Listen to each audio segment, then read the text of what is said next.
Hi, my loves. How are you guys doing? I know I look a mess right now. Honestly, guys, I don't even know. I was telling God. Well, obviously, I know God is who's strengthening me. But I was telling God this morning. I'm like, God, I don't even know how I'm even up and doing this. Like, I went to bed at like midnight. I got up throughout the night to pray. And I got up at 5:30 this morning and been up since then. And I'm just like on the go. And I'm just like, man, like God just gives us some type of strength I can't even explain. Like He just gives us this strength. Like I can't even explain it. But anyways, the point of me making this video was I want to share an analogy with you that I shared with someone today. Okay?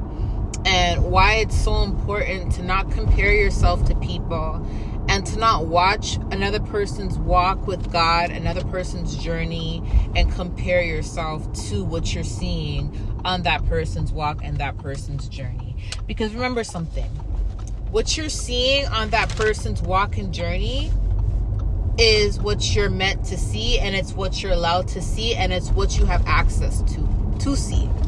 Okay, so if you're watching someone else and they're on social media and you're watching their life and you're seeing like, oh my gosh, they're married, God, oh my gosh, like, you know, they just bought a house, oh my gosh, God, they look like they're doing really good, and you're comparing your journey based on what you're seeing with relating to that person, you don't even know what's going on behind closed doors, right? And same thing relating to like if you see them in person and it looks like everything's going well, like you don't even know what kind of battles they're fighting. Because let me tell you something. Yes, God can bless you in the midst of chaos, in the midst of warfare. God can give you a blessing in the midst of warfare. And oftentimes, right, when God blesses you in the midst of warfare, oftentimes you won't even look like what you're going through. Like right now, I probably look a hot mess, or maybe look normal to you guys. I probably look normal to you guys right now, right? But you guys don't even know how chaotic my life is. Like you don't even know the half. You don't even know what I go through. You don't even know the types of witches I'm fighting. You don't even know the types of voodoo priests I'm fighting. You don't even know the amount of people that are competing with each other to afflict me, like, and how it affects my behind the scenes, how it affects my house, and having to hire someone to come help me clean sometimes because it's too overwhelming. And then on top of that, taking care of my children by myself, like keeping up with all my bills and trying to make sure I put out the word, and being attacked on top of that, you know, and fighting voodoo and everything. Like, see, you looking at me, you probably wouldn't think that. Probably be like, man, this girl got it all together. Oh my gosh, she has a car. Oh my gosh, she has a YouTube channel. This girl, like, that's probably how people on the external would see it, but they don't even know what I have to fight. You get what I'm saying? Point of the matter is, you never compare your walk with anybody else's. You never compare your life to anybody else's life. God tells us, do not covet your neighbor. Do not covet anyone.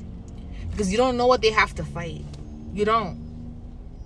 You may be like, man, God, I want what this person has. I want to be in ministry too, God. I want to be in the pulpit. I want to be the prophet. Or I want to be this. I want to be that. And then as soon as God puts you in that person's shoes, you're like, man, God, you know what? I liked the simple life. I'm good, Lord. I'm good. You see what I'm saying? The analogy I'm going to give you for this is I'm going to give you this analogy. You're on the bus or you're on the train, heading to a destination that you've never been. You just have the address written down. God gave you the address. Said you need to hop on the number 10 bus or the number 10 train. Take it to this address on the paper that I gave you. And you're on the train, you're on the bus, and some of the trains and buses may have like an automatic system that tells you next stop, Heaven Street.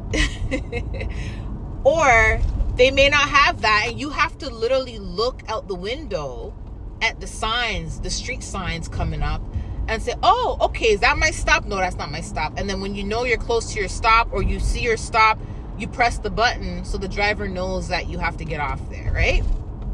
So imagine now you're looking at someone on the train or on the bus, and you're thinking about everything that they have. You're like, man, that person looks nice, man. Oh, look, she's engaged. Look at her ring, or look at what she has. And you're so focused on what that person has, you're no longer looking out the window. You're no longer listening to the automatic system that's telling everybody what their next stop is. You're just so focused on what someone else has, and guess what? You miss your stop because of that. That's what it's like when God gives each and every one of his children a specific assignment according to his will for their life, his plan for their life. Imagine being so bitter, so jealous of someone that you keep comparing yourself to them, you keep stalking them, you keep watching them. You lost complete sight of what you're supposed to do, and you missed your stop. This is why you never compare yourself to other people. So I want to share this with you guys, okay? Every time you're about to compare yourself to someone, or every time you want to stalk someone, or obsess over someone, or even if you're not doing it, every time you want to compare, just remember something. If you keep focusing on what someone else has, you can possibly lose sight of what you have. And you can lose sight of your next stop. Okay? I love you guys. Bye.